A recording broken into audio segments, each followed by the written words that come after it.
There's a saying that every company is becoming a software company. But what might be just as true is that every company is also becoming a publisher as well. Photos, blogs, design, video, sound. It's all created and published at unthinkable rates, and it's being used everywhere. Web, mobile, signage, kiosks, in-store, it doesn't matter. Businesses are creating content to match consumer appetite. So how does a company manage all of these assets, and what kind of content management system is necessary to handle these massive distribution requirements? Can we just manage the content separately without even thinking about how it's going to look in the front end? So you build your models and schemas, just filling out forms, basically, that's it. And then we said, well, can we just make APIs on top of this so the mobile side, they can consume it, and then the website, they can consume it, and let the developers make that decision on what channel they want to show it. So it's completely decoupled. Meet Nishant Patel. He's the founder and CTO of Contentstack, an API-first headless content management system designed to deliver that first-class digital experience everywhere. And they want to make it easy as possible to deliver content anywhere. On this episode of IT Visionaries, Nishant explains how Contentstack integrates with various products to publish content at a moment's notice and why companies are finding out that is the critical part of their success. IT Visionaries is created by the team at mission.org and brought to you by Salesforce Platform, the #1 cloud platform for digital transformation of every experience. Innovate fast, empower every employee, and scale with confidence from anywhere, with a customer at the center of everything you do. Learn more at salesforce.com/platform. Welcome everyone to another episode of IT Visionaries, and today we have the founder and CTO of Contentstack, Nishant Patel. Nishant, welcome to the show. Thanks, Albert. Thanks for having me here. All right out the gate, tell us, what is Contentstack? I feel like I know what it is just by the name alone. I feel like this business is very well named, but why don't you describe exactly what Contentstack is and what do you guys do? Sure, yeah. Contentstack is a new way of managing content for websites, mobile apps, kiosks, digital signage, whatever there is. So it's a new take on kind of your old traditional monolith systems like Drupal and Adobe AEM and things like that. So it's 100% cloud native, manage your content, deliver your content for different channels. So one of the things I think about when I think of content stacks or CMSs is this methodology to turn everything into, like, let's say blocks. And you cite modular blocks inside of your website. This idea that, okay, this is my image, this is my copy, this is my audio file, this is whatever. This is how, WordPress, a lot of these sites are built. What makes Contentstack different? Because it's not, from my understanding from just looking at your website, it's not just for websites, it's for everything. Yeah. So basically, it is essentially still blocks that you would create, but I think it's the way you manage it and the way you deliver has changed significantly post the cloud world, right? And most of those companies you look out there, they're still kind of on the old monoliths that were built for the web. And if you think about the channel, before mobile apps was just the web. So they kind of combine a lot of the things and build a lot of tooling into just one system, and we call it the monoliths. And, so what's different now is there's a lot of similarities in terms of features that you can think of. There's definitely other features that you get with this offering, but it's the delivery part, which is different. So you manage, like, you put your content models and you put your content into our system. It's all in the cloud. So, our customers don't have to install and manage any infrastructure. And you basically model your content, you put it on our systems. And then the delivery side, you could pick whatever channel. I mean, you can think about the channels. The channels have exploded. It's not just the web, but it's mobile and kiosks and watches and digital signages and all that sort of stuff, right? So all that can be done using Contentstack. All right. So the way you're describing it, you're saying anywhere that can connect to the web that you are displaying content. You mentioned kiosks. Yeah. So I'm imagining walking in the airport. There's screens sometimes that have advertising. There are own channels like displays at, like, if I was at, let's say, like a trade show, A lot of the trade show floors, they'll have kiosks there that displays content. You're saying anything that you can own and connect to, yeah, I can manage it all from one place. Correct. Yeah. And there is from the technical side, the traditional CMSs actually, combine the front end with the content, right? So if the front end is just web, then you can do that. But if the front end, which in this case, what you just mentioned, a digital signage at an airport, it is not going to work the same way as a web browser. Right. So your content has to be decoupled from the front end experience. And I think that's where, technologies like Contentstack, we don't necessarily, we don't couple the front end with the content. We do provide tools to help you consume the content and put it with whatever front end you want for whatever channel you want to show that content to. So walk us through a little bit more into detail, because I want to make sure all of our audience understands. So if I'm managing, let's say a website, and I'll just use WordPress, or I'm managing an e-commerce site. Let's say I'm using, Salesforce Commerce Cloud. We got to plug our sponsors. I'm in there and I'm setting up, let's say, my main screen image. That hero image displays on my homepage. It does it for either of those two platforms. It's also going to scale and optimize for mobile. But where am I not pushing? I'm not pushing content in those platforms to mobile apps. I'm not pushing content to any type of digital signage, as you mentioned. How did you recognize the size of the need that people needed to go beyond just web and mobile web? Because that's exactly what I think when people say they have a CMS. I'm like, oh, web and mobile web. I don't think about other areas where I need to publish. Yeah, good question. So it essentially, with my history, I was at an integration company as a developer called TIPCO that built a lot of distributed systems. And so, that journey kind of helped me with this. We started ideating this concept a few years ago, and it was mostly driven by just web and mobile at that time, right? We weren't talking about a lot of these other channels, and it was really hard. I started a services company as well, and we were implementing a lot of these monolith systems. It was really hard to decouple that front end experience, just having two channels, which is web and mobile.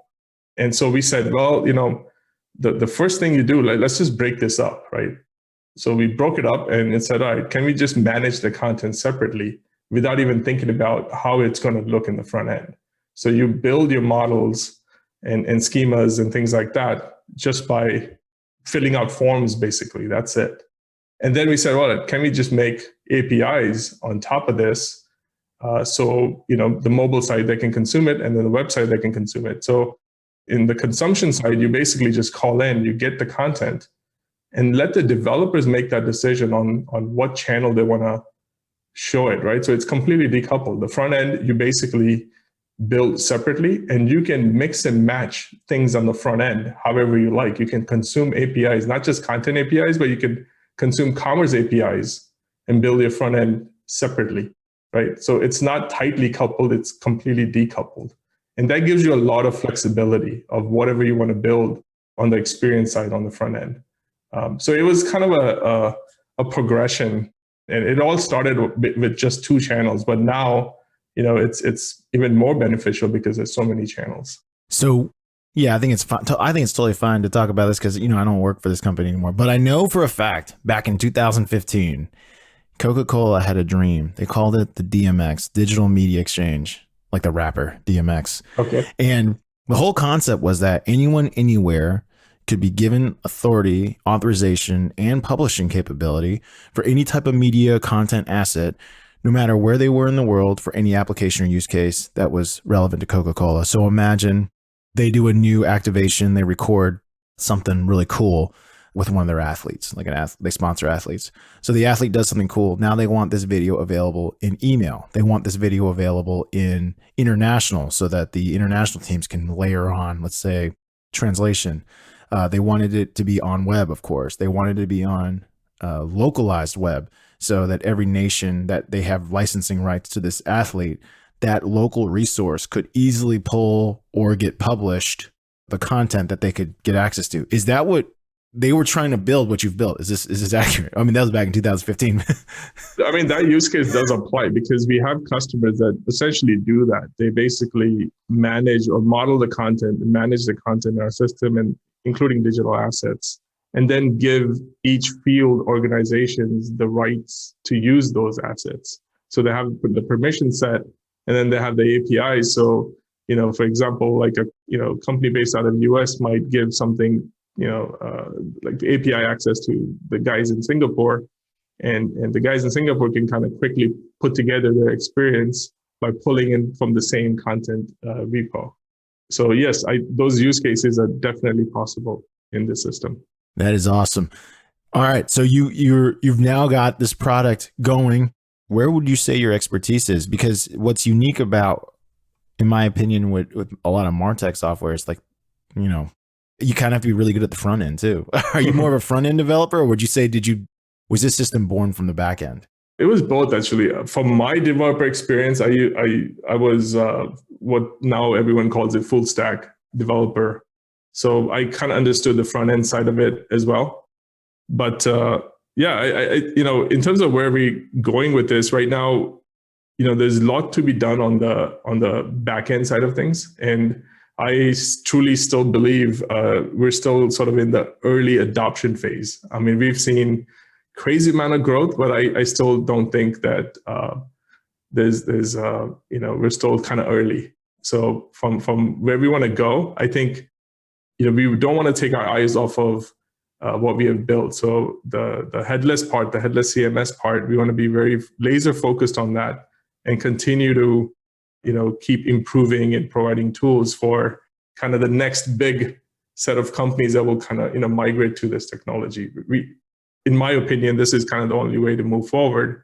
And like I said, we've only scratched the surface so far. So we'll stay focused on the back end for now. But we do work a lot with front end technologies. There's so much stuff going on the front end side, and it's exciting, right? And we work very closely with a lot of those technologies because that's also needed for putting together a experience. So one of the studies that Gartner talks about the future is that the future of business is composable. Basically, what does that mean to you? And how does Contentstack, how are elevated, more advanced CMSs going to play a part in this composable future? Yeah. So, I mean, I'm a techie guy. And like I said, I started my career in distributed systems and integration systems and things like that. So we used to do things called, some folks might remember this, service-oriented architecture. So you kind of break up everything into individual services, right? This is pre-cloud days, like from 2000 to 2007. Post-cloud, I think, you start talking about microservices, right? And you compose things together. So Contentstack itself, from our customer perspective, they only see one service, which is managing content and delivering content. But internally, under the hood, we have a bunch of services that make up Contentstack.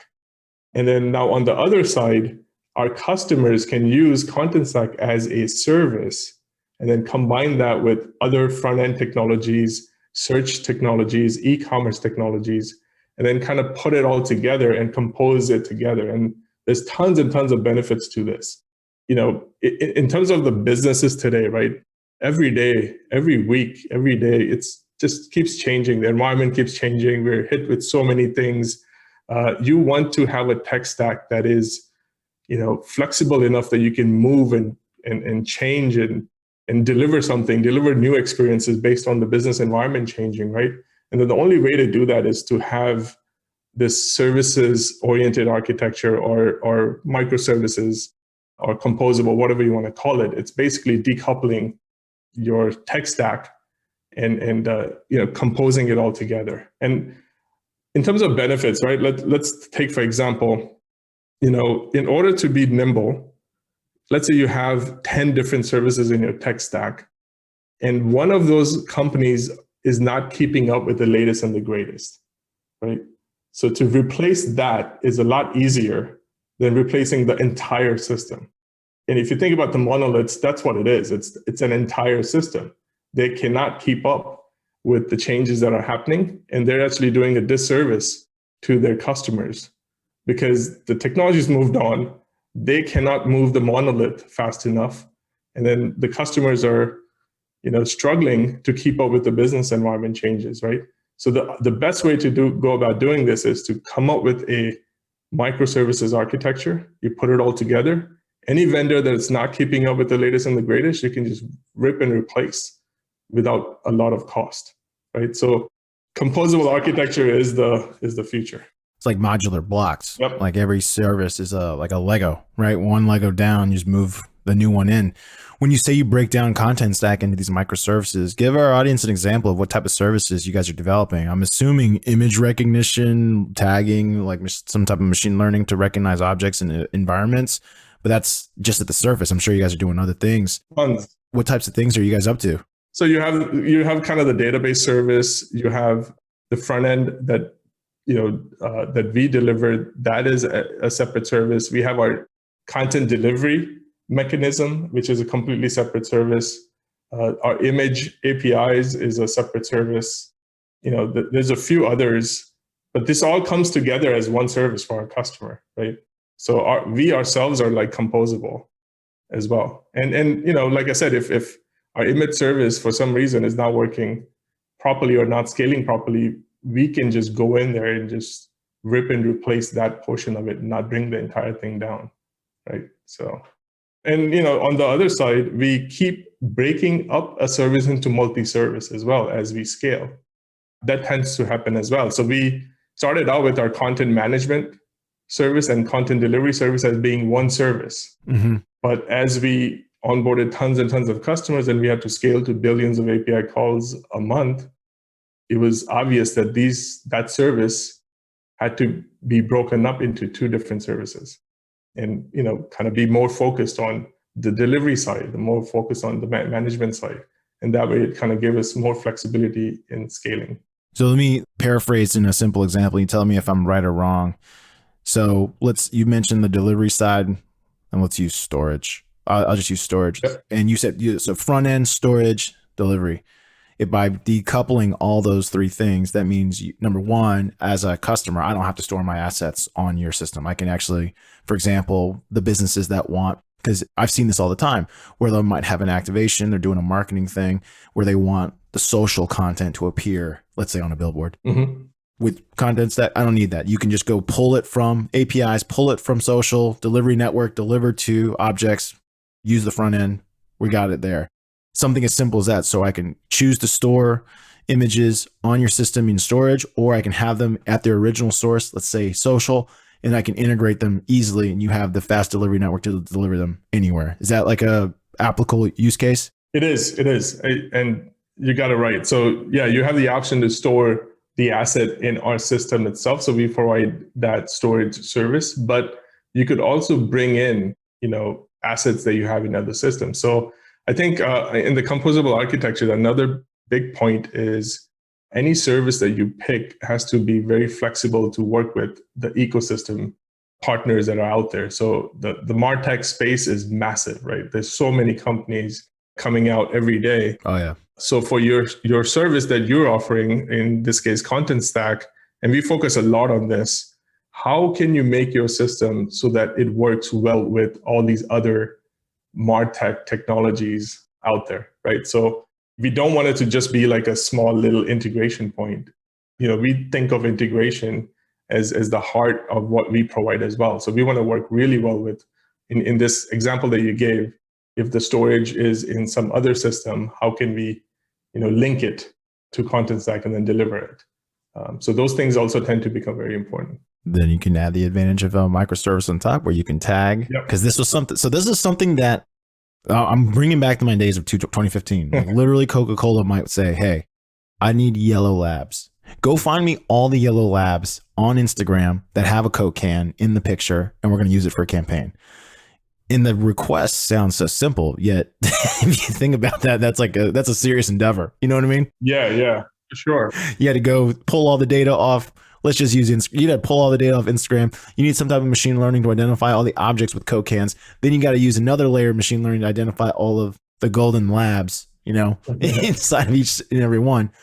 So you're talking about building scaling systems that enable requests like this to be possible, no matter where the source of information comes from. Right, right. And we give the customers even the option to use whatever, AI algorithm or machine learning algorithm they want to use to tag those assets, right? So some customers are, using AWS's recognition APIs. So as the assets go into our system, they get tagged by that integration. Some other customers use Azure or IBM.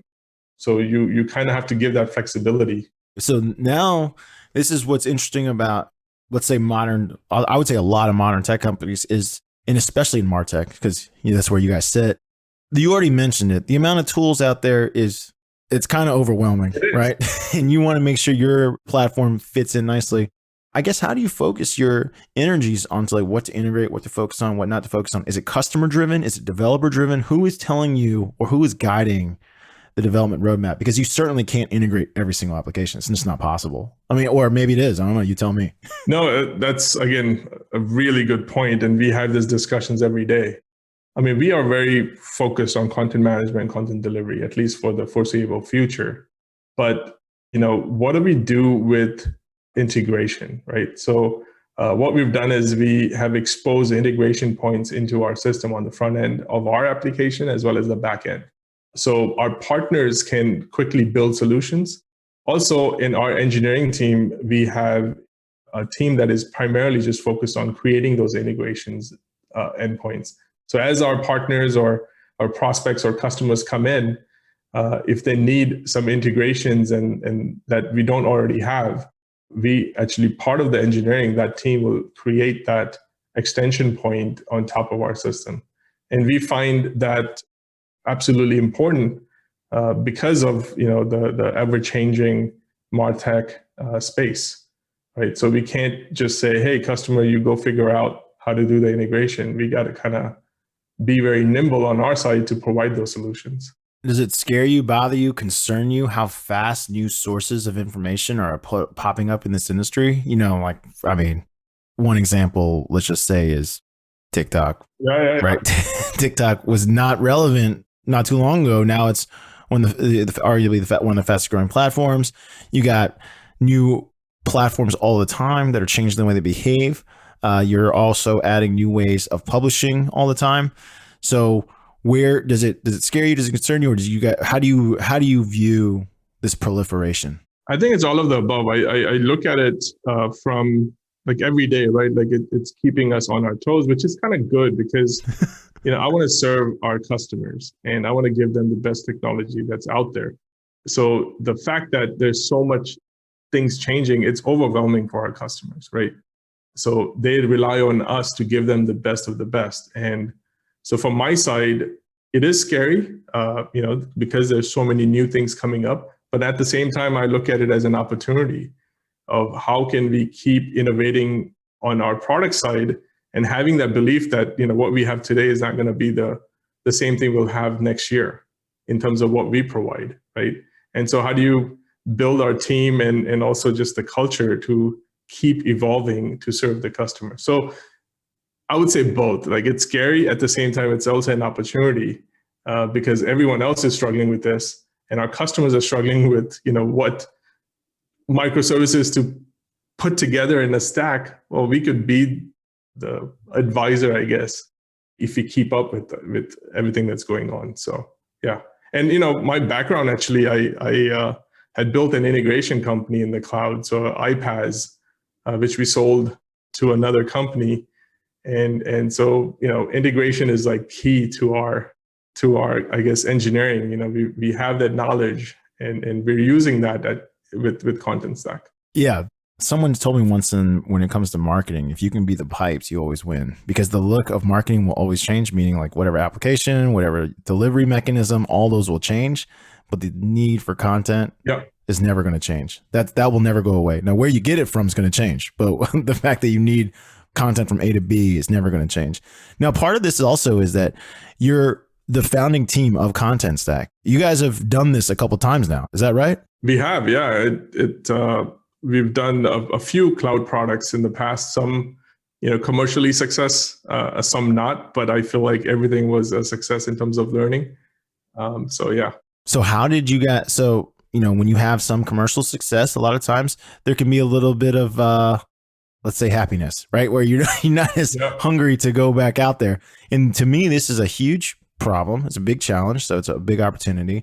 What made the team say, hey, let's do it. Let's make another run. We're going to go into the CMS world. This is where we're going. I think it wasn't like that. So I am a product guy. I used to, build products for that company I mentioned, TIPCO.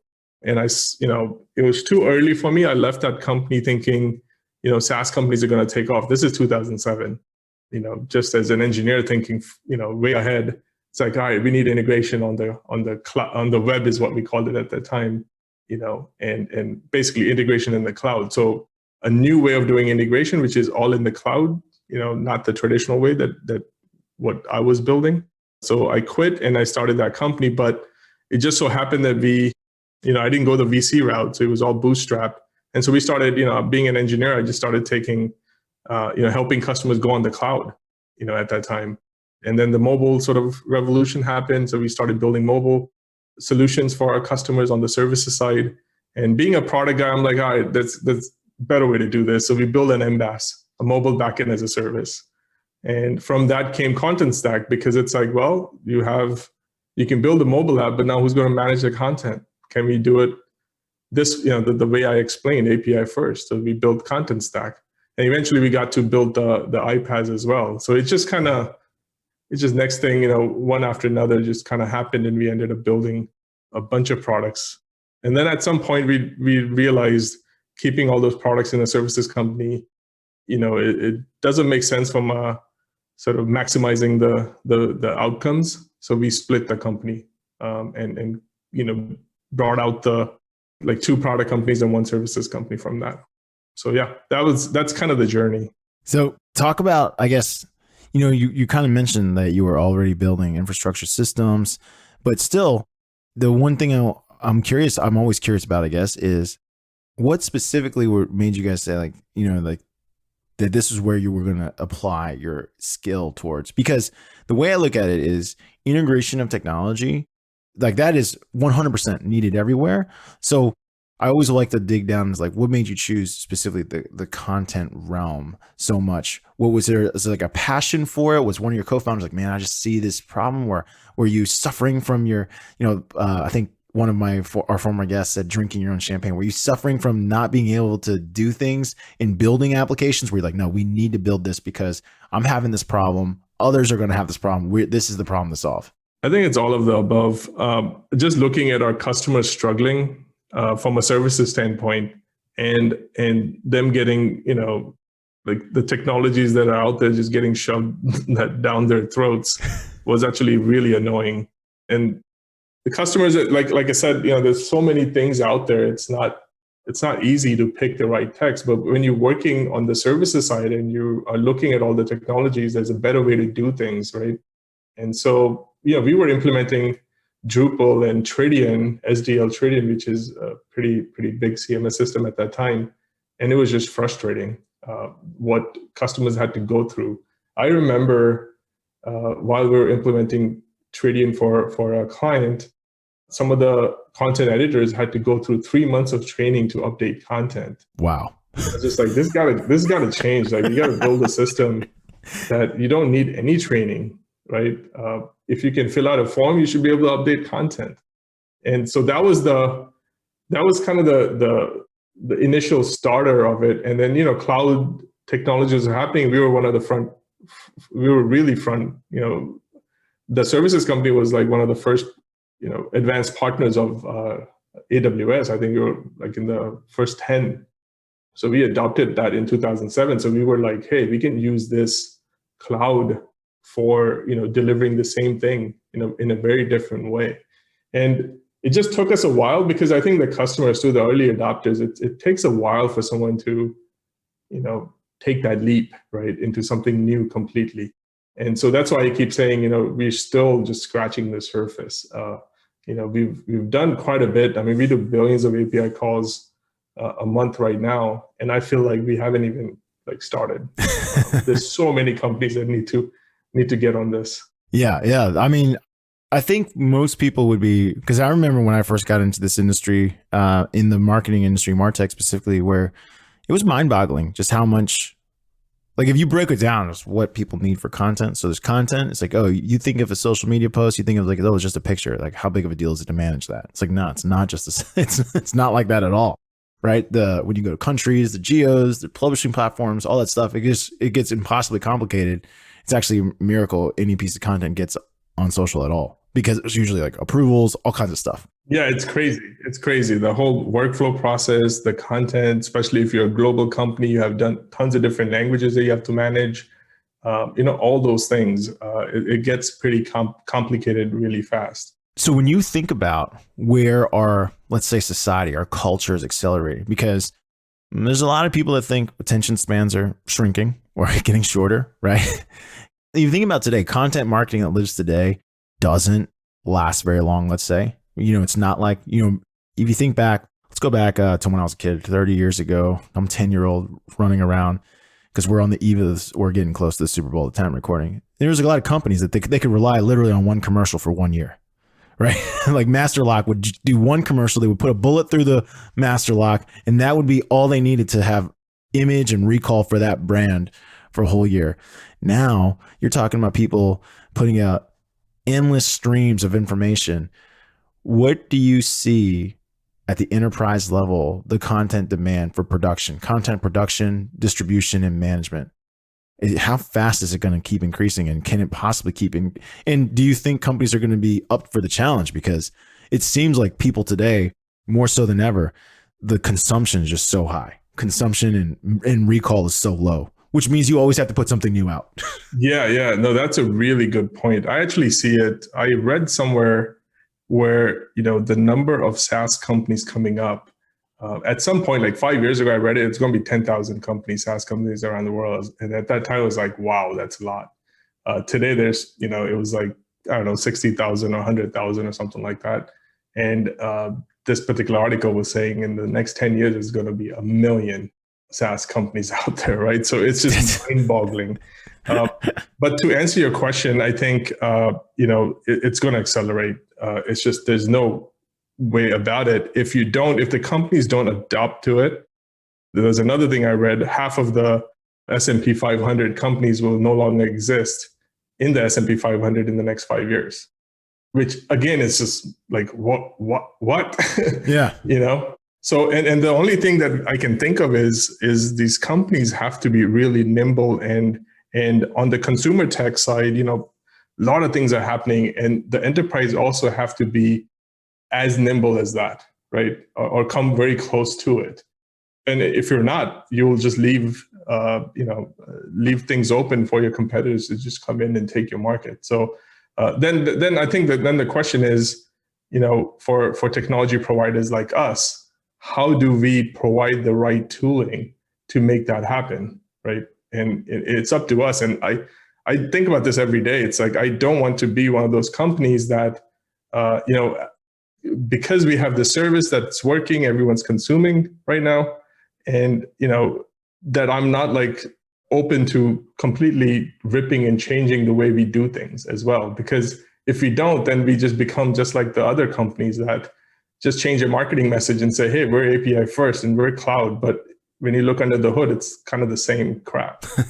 They're doing a disservice to their customers, and the customers are not realizing, that the whole business environment has changed and they're not nimble, and so, yeah, I think it's a fascinating question, Albert. It's, I feel like it's going to accelerate. It's going to be even crazier, right? Like, speaking of what you talked about, nimble versus not nimble, I saw recently that this was through someone's Twitter conversation or something, and I looked it up, that Peloton has now surpassed Ford in market cap, which is unbelievable to think about. I think Peloton's like 4 years old, right?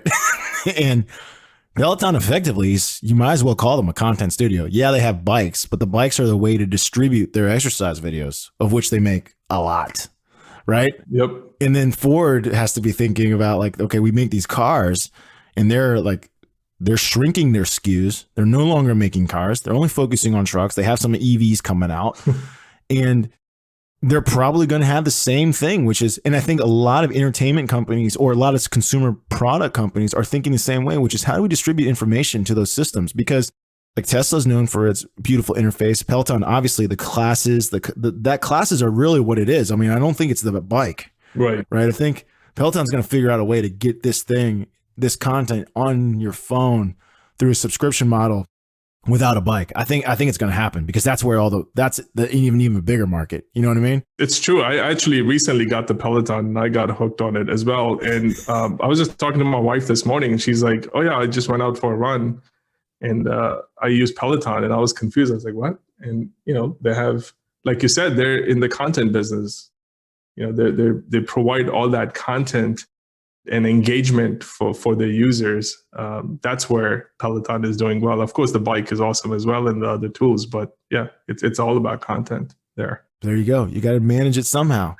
Well, Nishant, I appreciate you joining us today on IT Visionaries, and I want to let you know it's time. You know what time it is? What is it? It is time for the lightning round. The lightning round is where we ask you quick questions about your life outside of work so that our audience can get to know you better. The lightning round is brought to us by Salesforce Platform. Are you ready? Let's do it. All right. It says in LinkedIn you're in Austin. Is that true? Yes. Do you eat breakfast tacos every day? Nope. I wish. What's the best part about living? That's what I remember from being there at South by Southwest. What's your favorite part about being in Austin? I think the weather, people, music, culture, all that stuff. Is the company HQ'd in Austin? It's San Francisco, but Austin's looking really good. And now we have a pretty decent sized team here. So I was saying, I noticed on LinkedIn, quite a bit of people in Austin. Yes. So you can plug a customer. You don't have to plug a customer. You're a technologist, but who do you think has the best content strategy right now that you're seeing? Who is executing at a super high level? I mean, the big ones always come into mind, Nike and, Peloton, of course, the one that you brought. There's some big gaming companies that are our customers, those guys as well. They look at content very differently. It's the center of all they do. And they blew up last year in terms of scale, right? So they're also doing really good. So yeah, there's a bunch of companies, and you would think that these companies are, been around for a long time and they'll be kind of old. It's not the case. There's companies out there that have proven otherwise. So you mentioned Nike a couple of times now, and I got to ask, are you a fan of sports? Yes, I am. Are you a fan of Ohio State? Of course. Well, I mean, I got to ask, what happened in the playoffs, man? What happened? Not good this year. But I think this year we can just, write it off for the pandemic. We'll blame it to the pandemic. It was chaos. There you go.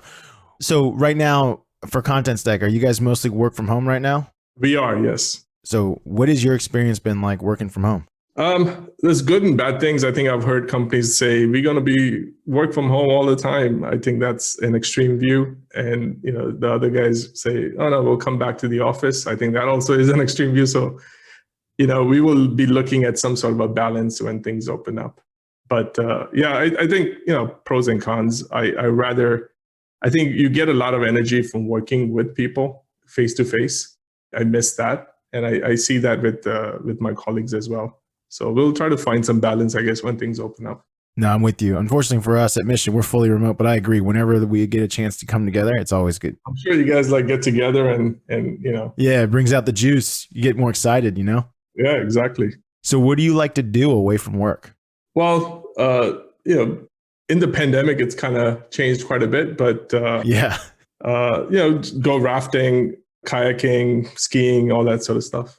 Another outdoorsman. We keep finding, Nishant, that CTOs are quite a few really do enjoy the outdoors, which is, breaks a little bit of a stereotype. Yeah, for sure, man. Like you need a way to escape a little bit, right? From the grind. So I really enjoy that. Well, Nishant, there's no doubt about it that Contentstack is attacking a monstrous problem. We look forward to seeing how the company grows over the next few years. Thanks for joining us today on IT Visionaries. Any last words of wisdom for anyone out there? No, just keep at it and keep doing the right things for your customers. And Albert, thanks a lot. Thanks for having me on this call. Awesome. Thank you. IT Visionaries is created by the team at mission.org and brought to you by the Salesforce Customer 360 platform, the #1 cloud platform for digital transformation of every experience. Build connected experience, empower every employee, and deliver continuous innovation with the customer at the center of everything you do. Learn more at salesforce.com/platform.